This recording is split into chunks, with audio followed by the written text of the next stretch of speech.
Here's an interesting one about a guy who truly gets effed over by his fiancée in life, and then eventually, in a manner of speaking, gets effed over by her after she goes to the great beyond. You're going to see in this story here, guys, this guy was engaged for a while, found she was cheating, fell for her tears and begging and pleading, and gave her another chance, and guess what happens? And finally he breaks up with her, and guess what she does? Yeah, that. And now he's being blamed for that.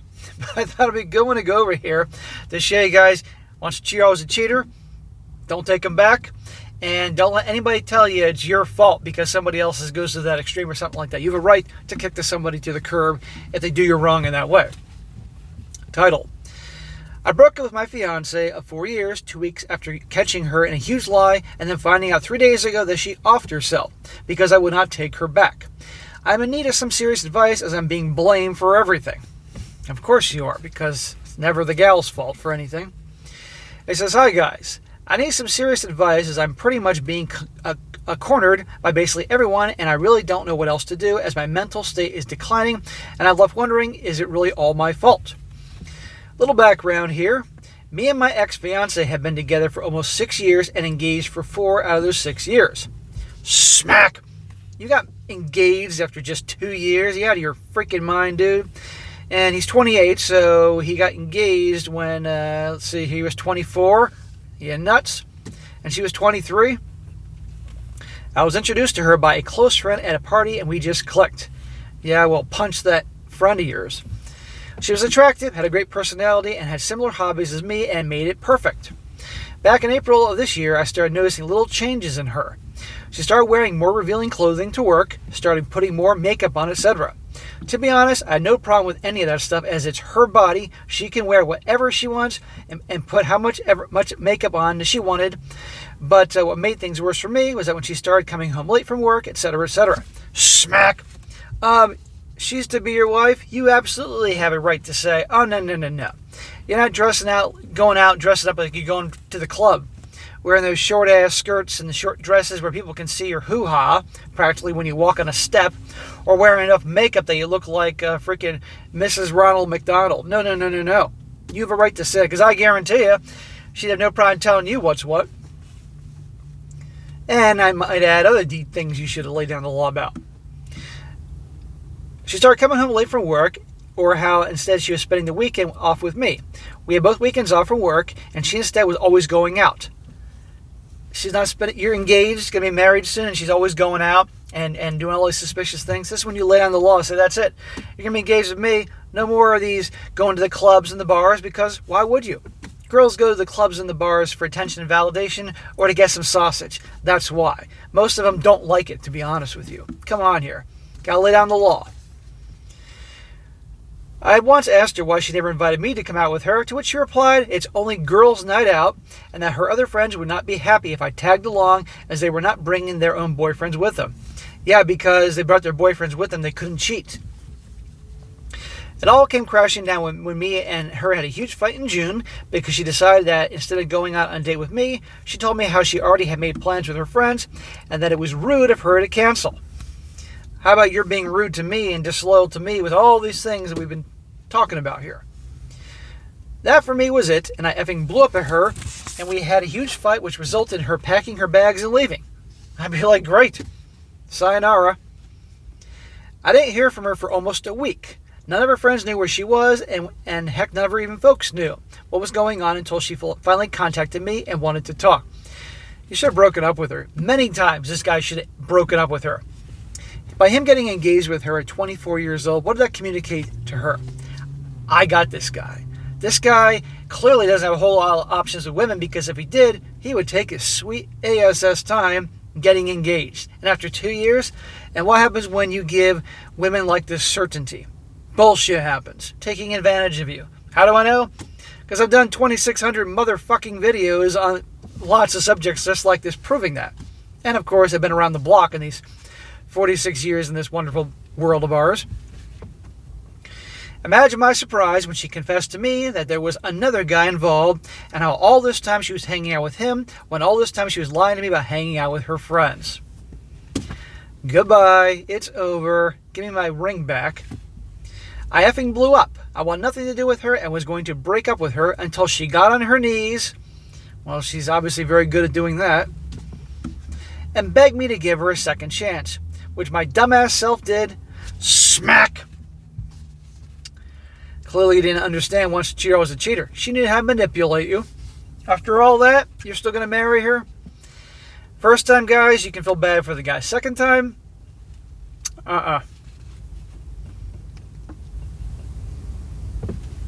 Which my dumbass self did, but only after she revealed everything to me that she did. She didn't give you everything. She trickle-truthed you.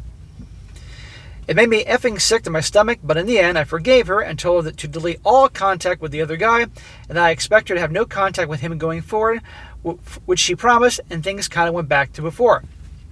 How about the fact that, okay, going forward, you want me to marry you? There's going to be no more girls' nights, and no more social media, and you're not going out dressing like a fucking hooker, or all these other things. Otherwise, we're done. He should have broken up with her, but at least he should have laid out terms. Heck, we were even spending more time together, but that feeling, that trust wasn't there anymore. Of course not. You're never going to trust her, and you can't have a relationship, let alone a marriage, without trust. This isn't wife material, certainly not mother of your children material. Everything was kinda okay until 2 weeks ago. A friend of mine who was visiting another city, which was 3 hours away from where we lived, sent me a picture with a message, "Sorry, bro," that broke my already broken heart into a billion little pieces. The picture was of my now ex-fiancée at the mall 3 hours from where we lived, holding hands with some stranger who I didn't know. Once a cheater, always a cheater. You communicate to her, she can get on her knees and cry and probably do something on her knees, and then you'll take her back, and here we go. There's no consequences. Her perception of you is that you're a nice guy and you have no spine and you're a weak bitch, and, well, that perception is fairly accurate up until this point. I effing broke down. I was heartbroken. She was a bitch, a piece of crap, especially since I thought she was at work, while in reality she was 3 hours away holding hands with her lover. I'm sorry, man, but you enabled her behavior. When I got home from work, I waited for her and right away confronted her, which she denied and called me a psycho for not believing her. And she said I was a piece of crap for not trusting her. Oh my God. Until I showed her the picture that my friend had sent me. Her face then told me everything when the waterworks started. Of course, Ho Bag Handbook Chapter 3. I knew that if I made a big mistake in taking her back, so I ended it. Good for you. She cried and effing begged me to think it over and not throw away everything that we have together. What do we have together? Really? Which made me effing angry. And I'm not going to lie, but I effing slapped her. I didn't hear that part. I don't think you guys heard that part, so everything's okay. I was not proud. I'm still not, but her saying crap like that to not throw everything away when it was her who threw everything away really pissed me off. I didn't hear anything. I don't think you guys heard anything, so everything's okay. I told her to pack her crap and leave, called her parents and mine, and told them everything. Good. Control the narrative. Her parents came to help her, and I told them to basically F off after they told me to think it over and to make things right. Make the right decision before actually ending it. Yeah, I'd tell them to F off too. Hello, I gave her a freaking second chance when I should have, and look what she did. And not to mention making me feel like I'm a fool for saying that initially. She begged me not to end things, but I did, and had to for my own peace of mind. Good for you, made the right decision. I did not hear from her or her parents until 3 days ago when my parents called me to let me know that my ex-fiancée offed herself. Oh darn, one less a-hole in the world. This is not his fault. He had every right to end it with her. He gave her a second chance and look what she did. It's not your fault. Her parents found her hanging. Jesus. And she left a letter apologizing to everyone, including my parents and me, and how she is so sorry from the bottom of her heart for what she did to me. Well, now she's at the bottom of hell. And how she can't live without me, and because of that, she ended it. Oh my God.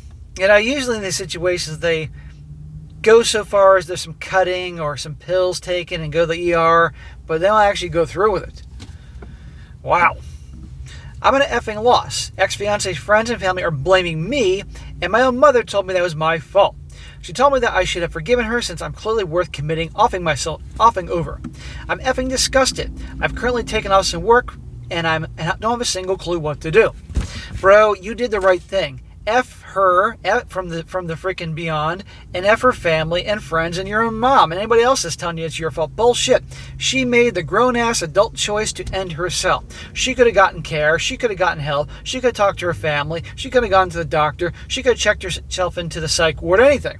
No, this is her ultimate FU to you. It is not your fault. But everybody's so emotional right now that they want to blame somebody, so they're going to blame you. Bullshit. You know, I expect it of her parents, I expect it of friends, but I do not expect it of your mama. All right? And so I would tell your mom, my whole 6 years is thrown away because of her cheating on me and everything like that. And now she ends herself, and you're going to blame me? You want a relationship with me, Mom? Then you are going to sing a different tune right now.